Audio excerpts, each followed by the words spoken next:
Hay naku pare, sabi ko nga sa'yo, kung makapagbigay ng opinyon at ng mga komentong puro negatibo, aba, akala mo kung sinong magaling, akala mo kung sinong mahusay. Ang sa akin naman, bakit hindi sila ang gumawa noon? Total, alam nila kung anong dapat gawin, di ba? Nagmamagaling kasi palagi eh. Ay, aga-aga. Teka, pare. Uy, hindi ba't si Rod yun, hindi ba? Tawagin mo nga. Shh! Huy! Rod! Huy! Pare! Magandang umaga, pare. Kamusta? Anong ginagawa mo rito? Ano? Trabaho? Trabaho, kalokohan mo. Ano nga? Sa construction ka lamang nagtatrabaho. Paano? Hindi ka nakapagtapos? Kaya naman pala. Kami kasing dalawa, nasa opisina na. Malaki ang sahod namin pare kung alam mo lang. Sayang nga lamang hindi ka nakapagtapos. Pwede ka namin ipasok doon. Buti na lang talaga sinipagan ko kung nagkataon matutulad pa ako sa iyo.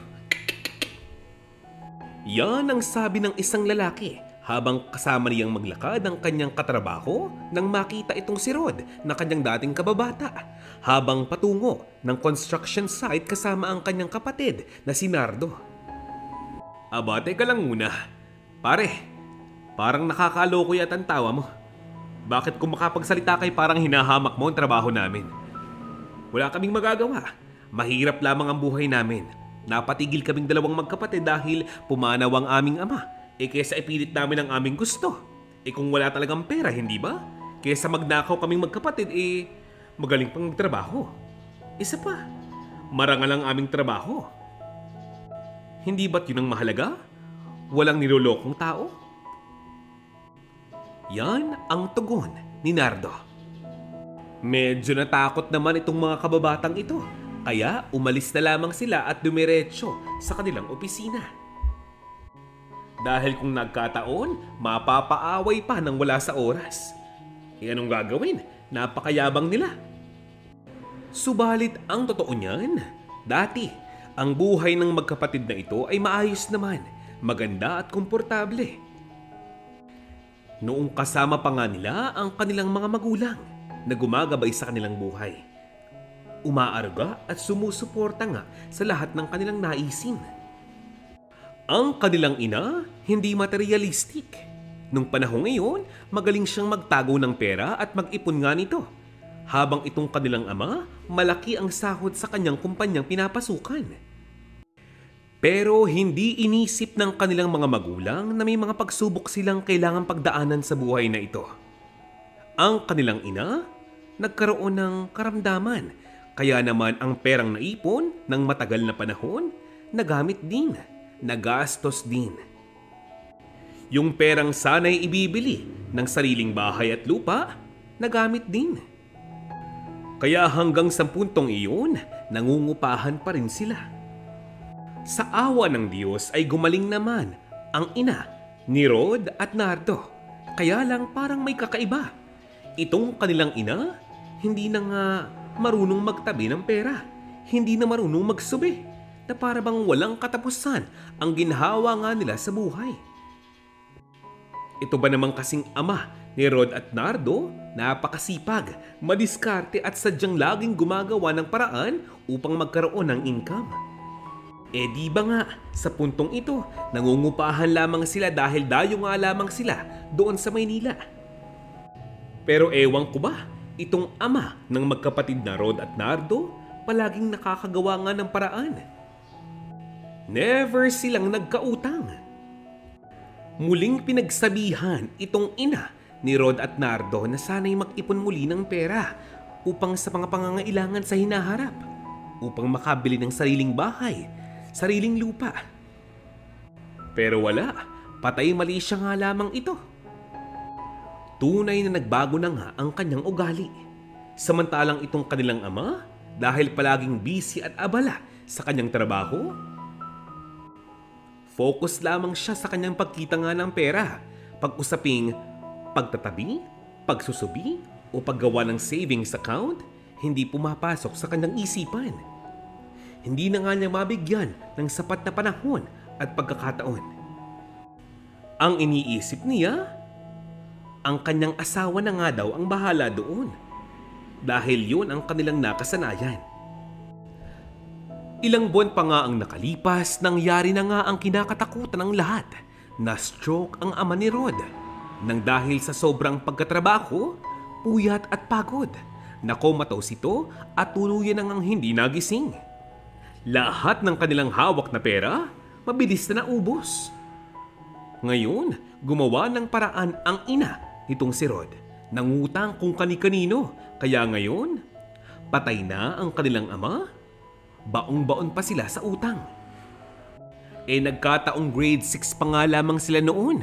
Napatigil nga sila sa pagkatrabaho dahil itong kanilang ama ay pumanaw na, ang kanilang ina kulang na kulang sa gawa at diskarte. Sinubukang mamasukan bilang isang kasambahay. Pero hindi sapat ang kanyang kinikita para sa pambayad ng utang at sa lahat ng mga pangangailangan. Alam mo ba, dumating sa puntong kahit mamalimos, sinubukan ng magkapatid na ito para lamang malamnan ang kanilang mga tiyan. May mga kamag-anak naman sila na maaaring tumulong sa kanila pero paano? Lahat ng mga yun, inutangan na ng kanilang ina. Ano pang ibibigay ng mga ito? Ganoon pa man, hindi para sisihin ng magkapatid na ito ang kanilang ina dahil mahal na mahal nga daw nila ito. Ayaw nga nilang maging pabigat ngayon sa kanilang ina at sa murang edad, gumagawa nga sila ng paraan upang makatulong sa kanilang magulang. Noon, nagbebenta ang mga batang ito ng mga candies at sigarilyo. Minsan nga, nauutusan pa ng ibang mga tao na magtabas ng kanilang mga hardin, magbunot ng damo o magtanim ng halaman. Pati sa palengke, tumutulong sila. Nagbubuhat ng mga paninda ng mga mamimili at inaabutan sila ng kaunting barya. Hanggang sa huli, ang kanilang tinagalan ay yung trabaho sa isang construction site. May mga ginagawang building at establishmento. Doon, tumutulong-tulong sila. Tagabuhat ng ganito, tagabuhat ng ganyan, ibili mo ko nito, ibili mo ko niyan. Inaabutan sila ng 5 piso, 10 piso, 20 pesos. Malaki na kapag nakakuha sila ng 50 pesos. Sa murang edad, batak na ngayon ang katawan ng magkapatid. Makalipas ang ilang buwan mula nang mailibing ang kanilang ama, ngayon ang dalawang magkapatid kasama ang kanilang ina ay nakikitira nga lamang sa isang maliit na lote na pag-aari ng isang malayong kamag-anak ng kanilang ama. Sa puntong ito, wala silang ideya kung kailan nga ba sila papaalisin sa lugar na iyon, kaya dapat lagi silang handa. Kuya Nardo, anong balak mo? Hindi pwedeng lagi tayong ganito. Dapat makapagtapos man lamang tayo kahit high school man lamang, kuya. Lalo na ako ngayon, hindi ako marunong magsulat. Ang bulok ko pang magbasa. Bobo ko pa sa math. Hindi nga ako marunong mag-Ingles. Buti ikaw. Anong gagawin natin, Kuya Nardo? Hindi pwedeng palaging ganito. Walang pag-angat ng buhay natin kung ganito. Yan ang sabi ni Rod. Ano ka ba naman, Rod? Napag-isipan ko ng mga bagay na iyan. Hayaan mo. Makakaahon din tayo. Magtiwala ka lang sa Diyos. Huwag ka lang bumitiw. Magdasal ka kasi. Alam mo ba, may alkansya na ako. Pangako ko sa'yo, kapag sapat na ang pera natin, makakapag-aral din tayo. Makakapagtapos din tayo. Tiis-tiis lang, ha? Kapit lang. Walang iwanan, ha?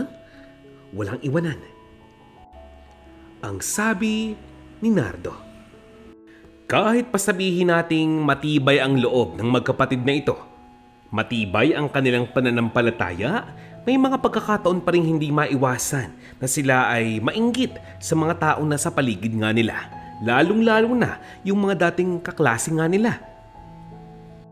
Sa paglipas ng mga buwan at ilang pang mga taon, ang dating mga classmates nila noong elementary at high school, ngayon, college na. Yung iba nga, tapos na. May mga diploma na. Hindi na nga sila naghahangad na makapagtapos ng kolehiyo kahit nga daw sana high school man lamang matapos nila. Nang dahil sa sipag, pagpupursige at tibay ng loob ng magkapatid na ito, nakagawa nga sila ng paraan upang maipagpatuloy ang pangarap at plano nila sa buhay. Pumayag na ang foreman kung saan nga sila ume-extra sa isang construction site na maging regular na nga silang trabahador sa lugar na iyon. Total, 18 at 19 years old na nga ang magkapatid na ito. Masipag, malaki ang katawan at sadyang maaasahan, mapagkakatiwalaan. Naisipan ng dalawang magkapatid na ito na magsalita ng pagpasok ng paaralan upang kahit paano ay maipagpatuloy nga nila ang kanilang pangarap na buhay. Kaya itong si Nardo bilang kuya, nagsakripisyo, nagpaubaya siya sa kanyang nakababatang kapatid. Hinayaan niya itong makapag-enroll sa isang malapit na pampublikong paaralan. Habang siya ay patuloy sa kanyang pagkita ng pera at pagkatrabaho, binabayaran niya ang lahat ng tuition ng kanyang kapatid, itong si Rod. Nagmamasipag, nag-aaral mabuti at nangako nga siya sa kanyang kuya na sa pagkakataong siya ay makapagtapos, pag-aaralin niya ang kuya niyang ito upang pagtanaw ng utang na loob dito. Bakit nga ba parang sobrang hirap nga ang dalawang magkapatid na ito? Samantalang buhay na buhay pa ang kanilang ina. Ay nako, nakalimutan ko lang sabihin sa inyo. Ilang buwan ang hindi umuuwi ng kanilang tahanan itong kanilang magaling na ina. Wala silang kabali-balita kung nasang lupalot na nga ito ng Pilipinas. Pag tinatawagan, pinapatayan. Pag pinupuntahan sa trabaho, hindi naman kinakausap man lang. Hanggang sa nawala na nga sila ng balita sa kanilang ina. Basta, ang mahalaga ay buhay ito at nasa maayos na kalagayan, hinayaan na nga lamang ng magkapatid.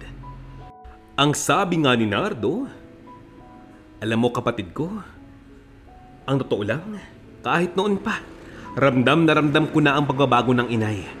Kahit nung hindi pa nga pumapanaw ang ating ama, ganyan na siya. Pero, siya ang ating ina. Kahit anumang klase ng tao ang ating ina, siya ang ating ina. Huwag mo kakalimutan yan. Igalang mo pa rin siya, ha? Nagkakaintindihan ba tayo? Sige, pangako mo sa akin, aayusin mo ang pag-aaral mo. Susuportahan kita.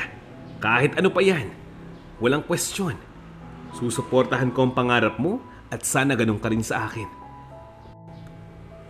Dahil sa pagsisikap ng magkapatid na ito, tila ba wala nang hahadlang sa pag-asenso ng kanilang buhay. Sana nga lamang talaga magbunga ang pagsisipag ng dalawang ito. Ito kasing si Nardo. Panay na nga ang trabaho, may overtime pa, extra pa sa panahong day off siya. Habang si Rod, patuloy lamang sa pag-aaral, sinisipagan, ginagalingan. Kapag naman hindi siya abala, tumutulong siya sa kanyang kuya tuwing araw ng Sabado at Linggo. Dumating ang pagsubok, ang kahirapan. Dahop na dahop ang magkapatid na ito. Munti ka na nga silang sumuko. Paano ba naman? Nagkaroon ng sakit itong si Rod. Kakaaral niya, kakapuyat niya. Sa hirap ba naman ang mga pinag-aaralan sa paaralan? Gutom pa ang kanyang tiyan. Subalit sa tulong ng pagmamahal at suporta ng kanyang kuya, nalagpasan niya nga iyon. Mabilis na lumipas ang ilang mga taon, malapit na nga siyang makagraduate. Hanggang sa puntong ito, wala pa rin silang balita sa kanilang ina. Sinusubukang hanapin, ayaw magpakita. Maging ilang mga kapitbahay nga nila ay naaawa na sa magkapatid na ito. Pero karamihan sa mga iyon, humahanga rin sa tibay ng loob ng mga ito. Ganoon pa man, maling-mali pa rin ang ginawa ng kanilang ina. Ang sabi ng mga tsismosa ay baka nga naman nag-asawa na nga ng iba. Tunay man o hindi ang sinasabi nga nila, Wala nang pakialam pa itong si Rod at Nardo. Kung nasa maayos na kalagayan ng kanilang ina, masaya na nga ang mga ito para dito. Hanggang isang hapon, umuwi si Rod galing ng paaralan. Naabutan niya ang kanyang kuya na hinihilot ang kanyang balikat. Alam mo ba kuya, kanina habang nasa daan ako pa uwi rito, nakita ko ang ating mga kapitbahay nag-uumpukan dun sa kabilang kalye. Alam mo ba kung bakit? Alam mo ba? Si inay daw. Nakita raw nila may kasamang ibang lalaki. Medyo may katandaan na. At ang bali-balita, yun daw ang kanyang bagong asawa.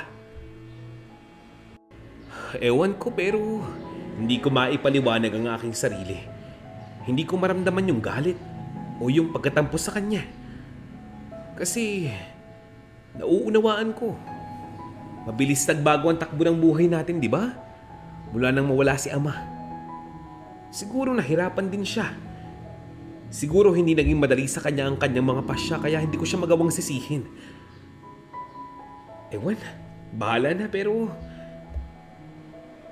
masaya na rin ako kasi kahit papaano nasa maayos siyang kalagayan, di ba?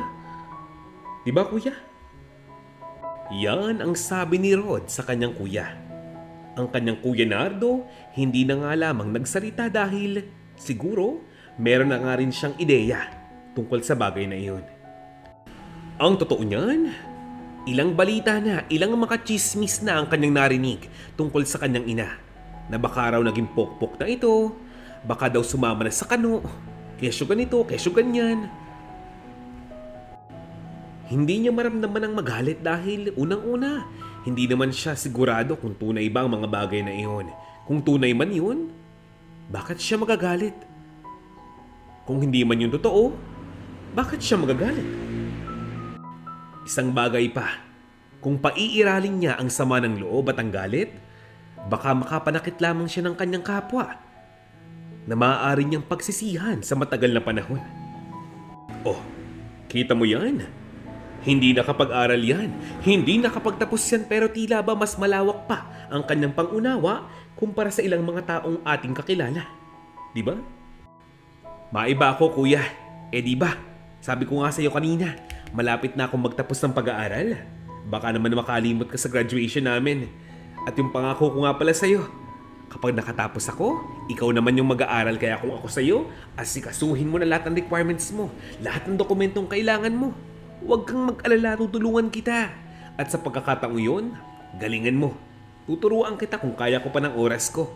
Habang abalang-abala ako sa pagkatrabaho sa construction site, galingan mo ha. Sinasabi ko sa'yo, baka mamaya bigla kang mag-asawa na ko. Sinasabi ko talaga sa'yo, problema yan. Ay. Kuya, maraming salamat sa iyong pagsuporta sa akin. Sa pagkakataong ito, ako naman ang bahala sa'yo. Shh, huwag ka nang magsalita. Kuya, huwag ka nang mag-alala pa. Ako nang bahala sa'yo. Hindi ako susuko katulad mo. Pangako ko sa iyo hanggat hindi ka rin nakakatapos ng pag-aaral, gagalingan ko sa aking trabaho. Tapos kuya, kapag nakagraduate ka, bakit hindi mo subukan yung sinasabi ni Foreman? Bakit hindi ka mag-Saudi? Di ba? Malaki ang sahod doon kuya. Kahit ikaw muna. Saka na lang ako. Okay lang sa akin. Ano? Yan ang sabi ni Rod sa kanyang kuya Nardo. Kung ating papakinggan, napakaganda ng plano ng magkapatid na ito. Para bagang planadong-planado na. Para bang wala silang haharaping pagsubok. Sa bagay, maraming pagsubok na nga silang nalagpasan. Ano pa nga ba ang kanilang hindi makakayanan? Ang magkapatid na ito ay sadyang sinubok na nga ng panahon. Abay hindi na nga nakakapagtaka kung biglang umasenso ang buhay ng dalawa, hindi ba? Kaya kung ako sa'yo, magsimula ka na.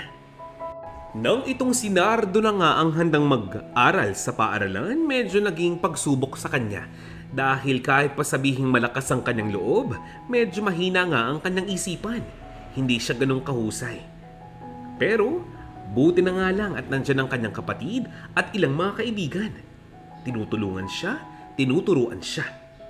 At dahil tuwang-tuwa nga sa kanila ang ilang mga tiyahin na medyo kapos din, Kahit pa paano, binibigyan siya ng pambaon para pampagana man lamang sa pagpasok. Sa makatuwid, hindi naging madali para kay Nardo ang kanyang pag-aaral. Ganoon din para kay Rod. Di ba sabi ko nga sa inyo, may mga pagkakataong siya ay inaatake ng kanyang karamdaman. Tila ba hindi na ganong katibay ang kanyang katawan kumpara noon. Kaya naman may mga araw na hindi nga siya nakakapasok ng trabaho. Pero hindi siya para sisihin ng kanyang kuya. Bagkus, ang sabi nga nito, pumasok na lamang siya kung kaya na nga niya. Alam kasi ng kanyang kuya na mahirap kapag ipinilit mo. Kapag pinilit mo ang iyong katawan na magtrabaho ng sobra-sobra sa kanyang kaya, siguradong mas malaking problema pa ang kanilang haharapin. Nung medyo okay na ang katawan ni Rod, balik uli siya ng kanyang trabaho. Labis namang hinahangaan ng foreman at ng engineer sa construction site na iyon ang magkapatid na ito. Sa paglipas nga ng mga araw ay hindi maiiwasang ang magkapatid na ito ay hindi lamang hangaan, kundi pagtawanan. Kinukot siya. Minamata mismo ng dating mga kababata. Ano pa nga bang tawag sa kanila? Mabaho raw sila, madumi, nakakahiya, nakakaawa. Ang komento pa nga ng ilang mga kakilalang nakakaangat sa buhay, maaaring masipag ang magkapatid na ito. Pero hindi na nga raw sila aangat sa buhay. Hindi na yan, malabo na yan. Ang paa daw ng magkapatid na ito ay nakabaon na sa putik na kanilang kinalalagyan. Masakit kung inyong maririnig, hindi ba? Pero ang mga yan, naku, hindi na para pansinin pa ng dalawang magkapatid na ito. Sanay na nga sila. Manhid na nga silang marinig ang mga bagay na iyan. Hanggang sa ipinagpatuloy na nga ni Nardo ang kanyang pag-aaral sa high school. Medyo naging mahirap nga lamang dahil nung huling taon niya nga sa high school, bumagsak ito. Kaya nag-repeater pa siya. 1 taon na naman ang aabutin. Pero alam mo ba? Kahit ganoon, hindi siya sinisisi ng kanyang kapatid na si Rod. Alam ni Rod na sadyang nahihirapan sa paaralan ang kanyang kuya. Bakit niya hahamakin? Sila na nga lamang dalawang magkasama. Hindi ba? Dapat hindi na nga sila mag-iwanan sa ere. Huwag nang magsisihan. Magsuportahan na nga lamang. Ito kasing si Rod noon, nahirapan din sa kanyang pag-aaral. Munti ka na nga rin siyang umulit. Kung hindi lamang napakiusapan nitong kanyang kuya, ang kanyang teacher. Yung kasing teacher ni Rod, nung huling taon niya nga sa high school ay nagkataong batchmate ng elementary ng kanyang kuya Nardo. Binigyan na nga lamang ng special project itong si Rod, kaya ayun, nakagraduate din. Sadya nga namang kahanga-hanga ang magkapatid na ito. Hindi nga nila hinahayaan ang pagsubok ng buhay na silang dalawa ay paglayuin ang loob. Makatapos pa ang 1 taon, itong si Nardo nakagraduate din ng high school sa wakas. Tuwang-tuwa itong kanyang kapatid na si Rod. Pagkatapos mismo ng graduation, nang makuha niya ang kanyang diploma, kinausap niyang muli ang kanyang kapatid at sinabing kung kaya ba niyang manatili sa Pilipinas mag-isa. Nais na kasing subukan ni Nardo na makapag-abroad. Subukan ang opportunity sinasabi ng engineer at ng foreman. Bakit nga ba hindi siya mag-Saudi? Sinabi naman ni Rod na kakayanin niya na wala ang kanyang kuya. Siguro'y panahon na upang sila'y matuto na magkahiwalay nga silang dalawa. Ganoon pa man, wag lamang daw magkakalimutan. Okay na yon para kay Rod. Ang magkapatid na ito, bagamat mahirap lamang ang buhay, kahit na kailan, hindi natutong mag-inom ng alak, manigarilyo, makipagbarkada sa mga masamang tao, o gumamit ng bawal na gamot para sa bisyo. Hindi kahit kailan. Sa paglipas ng panahon, naging malapit na nga ang loob ng magkapatid na ito sa mga malayong kamag-anak ng kanilang mga magulang. Ilang buwan lamang ang lumipas, itong si Nardo, ready na nga makapunta ng Saudi upang makapagtrabaho. Tuwang-tuwa naman ang kanyang kapatid na si Rod sa kanyang tinatahak na landas. Doon sa Saudi, nagtrabaho itong si Nardo kasama ang ilang mga Pilipino. Lahat ng kanyang sinasahod, iniipon lamang niya sa kanyang bangko. Iniisip nga niya Sana dumating na ang panahong hindi niya kakailanganing magtrabaho ng sobra-sobra upang kumita nga ng pera. Bakit nga naman hindi siya magnegosyo? Tutal, mahusay naman ang kanyang kapatid na si Rod sa matematika. Magaling din itong magluto. Nais niyang makaipon ng sapat na salapi upang makapagpatayo ng negosyo itong kanyang kapatid na si Rod. Sa bawat paglipas nga ng mga buwan at mga taon, palaging nagpapadala nga ng pera itong si Nardo sa kanyang kapatid na si Rod. Hindi naman yun para sayangin at waldasin na nga lamang ng kanyang nag-iisang kapatid. Hanggang itong si Nardo, nakadalawang kontrata na nga. May naipon na nga siya kahit papaano. Tapos, naisipan pa niya na bakit nga ba hindi niya pasunodin sa Saudi ang kanyang kapatid. Para doon, magkasama na nga silang dalawa. Magsusuportahan. Magtutulungan katulad nga ng dati. Maaaring malayo pa ang pangarap na buhay ng magkapatid na ito. Pero sabi ko nga sa inyo, malayo na ang kanilang narating. Sa tulong ng foreman, itong si Rod nakasunod na nga sa kanyang kuya upang makapagtrabaho abroad. Palibhasa nga kasi batak na batak ang katawan sa trabaho. Bata pa lamang kaya naman silang dalawa walang reklamo. Lahat ng pumapasok at lumalabas na pera sa kanilang mga bank account, kontrolado nga ng dalawang ito. Wala kang makikitang inggitan man lamang. Lagi silang nagbibigayan. Sa paglipas pa nga ng mga buwan at mga taon, minsan syempre, katulad ng normal na buhay, humaharap din sila sa mga problema, alitan, sagutan, dahil sa pera, trabaho, pag-ibig.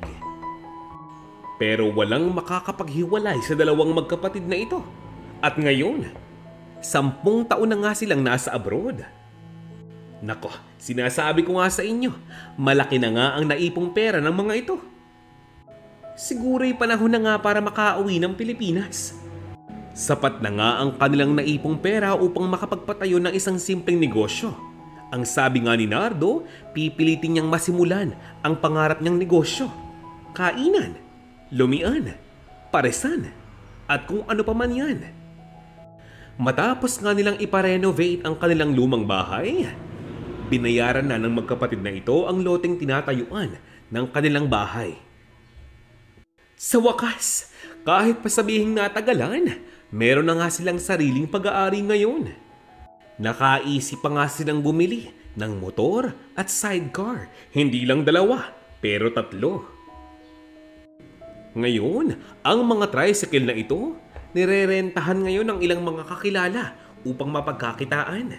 Tapos, nagpatayo na nga sila ng bagong kainan, negosyong kanilang pagsisikapan. Isang malaking parisan. Akalain mo nga naman, nag-click agad ito sa karamihan ng kanilang mga kababayan. Hinding-hindi mo na halos makilala ang magkapatid na ito, si Nardo at si Rod. Ang magkapatid na iniwanan ng ina. Ang magkapatid na lumaki sa hirap at dusa. Ang magkapatid na kahit na kailan hindi nang iwanan. Kahit nakabilad pa yan sa arawan. Abutin man ng bagyuhan. Ibang-iba na ang kanilang datingan. Napakaayos na ng kanilang kasuotan. Idagdag mo pa ang kanilang matipunong katawan. Hindi naman nakapagtatakang sila'y hangaan ng karamihan ng mga kababaihan at kabataan sa kanilang lugar. Well, ang bali-balita, ilang mga food vlogger daw at influencer ang dumaan na sa kanilang kainan. Nagustuhan ng mga ito ang kanilang mga tinda kaya naman. Maging sa online world, trending sila. Nako, wala pang ang 1 buwan ang kanilang kainan, pinipilahan na ng karamihan. Ang nakakatawa dyan, ilan sa mga nakapila sa kainan nga nitong dalawang magkapatid na ito ay yung kanilang mga kababata. Kung noon sila'y pinandidirihan, ngayon sila'y pinipilahan, inuutangan. Ipinagmamalaki pa nga ng mga ito na kaibigan daw nila ang dalawang magkapatid, close daw sila, ganito ganyan, ganito ganyan. umay. Ngayong umaasenso na nga ang buhay ng magkapatid na ito sa wakas, panahon na siguro para hanapin nga nila ang kanilang ina. Oo, sa maniwala kayo't sa hindi, pagkatapos ng lahat, handa silang hanapin ang kanilang ina. At doon, sa isang malayong squatters area, natagpuan nga nila ito. May 2 anak na babae, malnourished na, at tila ba ang payat-payat pa. At dahil nga mahirap ang buhay, matagal na pala itong iniwan ng kanyang dating asawa. Nilapitan ni Rod at Nardo ang kanilang ina. Wala nang imik-imik pa. Wala nang palipaliwanag pa't mga tanong-tanong pa. Inakbayan ng mga ito ang kanilang ina at niyakap ng mahigpit. Inay, tama na po yan. Sumama na po kayo sa amin. Umuwi na po tayo. Ang tagal ko na po kayong hinahanap. Tara na. Siyempre, kasama niyang iniimbita ang kanyang 2 kapatid sa labas. Alam niyo, Nay, napakarami ko pong ikukwento sa inyo pero ang mahalaga muna ay makauwi tayo. Sa lugar na iyon, maaalagaan niyo po ang aming 2 kapatid. Sana nga lamang po'y magbago na po kayo. Please, para sa kanila, para sa inyong sarili, maging isang ina po kayo sa kanila. Para sa amin. Bata pa po ang mga anak ninyo, babae pa. Gusto po naming maging maganda ang buhay nila. Mahirap po ang buhay ng walang magulang, Nay. Huwag niyo po silang iiwan. Huwag niyo po silang papabayaan. Ha? Kalimutan na po natin ang nakaraan, Nay. Tara na po. Tara na. Huwag na kayong umiyak. Halina po kayo. Pero wala. Humagulgul pa rin ng iyak itong kanilang ina at humingi ng kapatawaran sa ginawang pag-iwan sa 2 magkapatid na ito. Matapos ang ilang minutong biyahe, itong kanilang ina, gulat na gulat dahil ang daang tinatahak nga nila ay patungo sa kanilang barong-barong. Pero pagbaba nga nila ng sasakyan, ibang-iba na ang kanilang tahanan. Ang dating pawid at barong-barong ngayon simentado na. Napakaganda pa at napakatibay. May 2nd floor pa. Ay nako, kahit anong lakas ng hangin, imposibleng umuga pa yan. Napakaganda ng lugar na iyon. Tuwang-tuwa itong kanilang ina, maging ang 2 kapatid na babae. Kaya lang, parang nakakapagtaka dahil bigla na lamang umingay. Paano pa naman, nandyan na ang mahabang pila ng mga tao sa kanilang tindahan, sa kanilang kainan. Na ngayon, dinarayo na, maging ng mga taga-kabilang bayan. Nang sumunod na araw, hinanap ng magkapatid na Rod at Nardo itong si foreman at si engineer. At laking tuwa nga ng mga ito nang makita ang kalagayan ngayon ng buhay ng magkapatid na ito. Pero ang mas nakakatuwa dyan, para bang sa kanilang itsura, walang pinagbago. Walang kaarte-arte sa katawan, nakatsinelas, nakasando, nakashorts. Ni walang alahas sa katawan. Napakagalang pa rin katulad nga ng dati. Sa sobrang tuwa nga ng engineer, maging siya. Kumuha na rin ng franchise sa kanilang negosyo. At ngayon, napakarami na nga ng branch ng kanilang kainan. Hindi lamang 5, hindi lamang 10. Abay, sinong mag-aakala naman na maayos na ang kanilang buhay? Habang pinapalago nga nila ang kanilang kainan, ang kanilang mga negosyo, nag-aaral ngayon sa kolehiyo ang 2 magkapatid na ito. Ginagawa ng magkapatid ito upang mas linangin ang kanilang kaalaman tungkol sa negosyo. Baka daw kasi mamaya, dahil kulang nga sila at kapos sa kaalaman sa negosyo, baka biglang pumalpak. Mahirap na. Alam niyo naman, ang buhay ay parang gulong. Ngayon, nasa taas ka. Baka mamaya, hindi mo kayanin kapag bumagsak ka. Kahit pa sabihing malayo na nga ang narating ng 2 magkapatid na ito, hindi pa rin sila nagdadamot.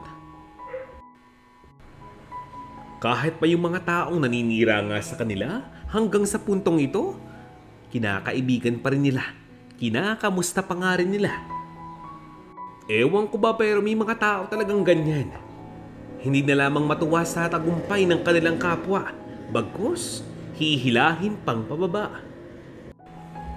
Isang hapon kinausap ni Rod ang kanyang kuya at sinabing, "Kuya, maraming salamat sa iyo ha. Kung di mo ko tinulungan, sinuportahan siguro. Ibang-ibang kanalabasan ng buhay natin ngayon, ng buhay ko. Kahit saang laban ng buhay, hindi mo ko iniwan. Kahit na minsan napapasama ko ang loob mo. Kahit na madalas palpak yung mga pasya ko, hindi mo pa rin ako pinapabayaan. Alam mo kuya, napakalaki ng aking utang na loob sa iyo. Ang totoo niyan, utang ko nga ang buhay ko sa iyo, di ba? Maraming taong umaasa sa iyo, maging ako. Maraming salamat kuya, sana hindi ka magbago. Tanggapin mo to. Huwag ka na magtanong, tanggapin mo na lang. Oo, regalo ko yan sa iyo. Huwag ka nang maarte, ang arte-arte mo naman eh. Sige na, suot mo na. Nakalimutan mo? Busy-busy ka kasi masyado eh. Happy birthday kuya. Tanda ko syempre, mag-asawa ka na uy. Niyakap nitong si Nardo ang kanyang kapatid na si Rod at muling nagpasalamat dahil sa binibigay nitong suporta rin sa kanya hanggang sa puntong ito. Ngayon, inspirasyon sa maraming tao ang istorya ng buhay ng magkapatid na ito.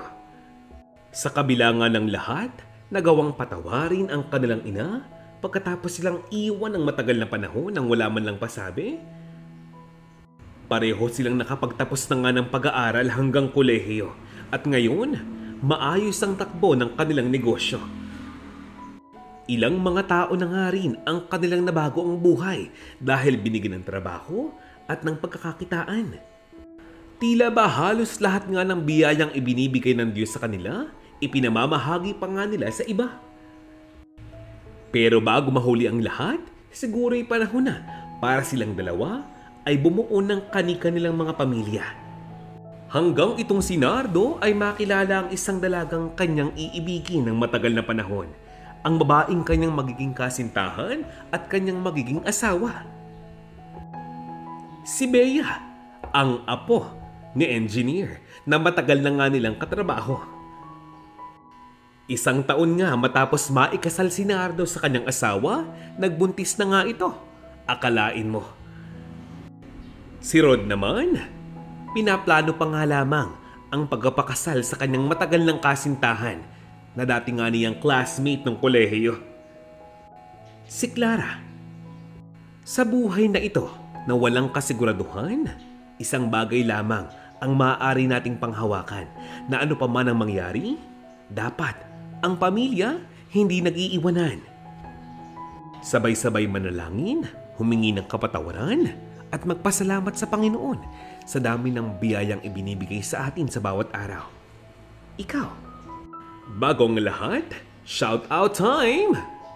Binabati ko po sina Maria Azucena Alberto, Bernardo Ebulado, Lisa Rubio, Celia Gonzalez, Helen Carido, Wilma Gonzalez, Pio Poneles, Mayet Bay, Alma Macabe, Leo Divina Tatad, Luz Gallinero, Romila Hernandez, Beth Apelido, Imo Atienza, Leo Velasco, Pusang Gala, Lily C. Akad, Merlaline at Faye Muñez. Maraming salamat po sa inyong patuloy na pagsuporta sa aming channel. More stories to come kaya naman abang-abang lang. Ha? Kinig-kinig lang. Thank you so much for coming. Have a great day. Paalam, this is Vonnie Malia TV.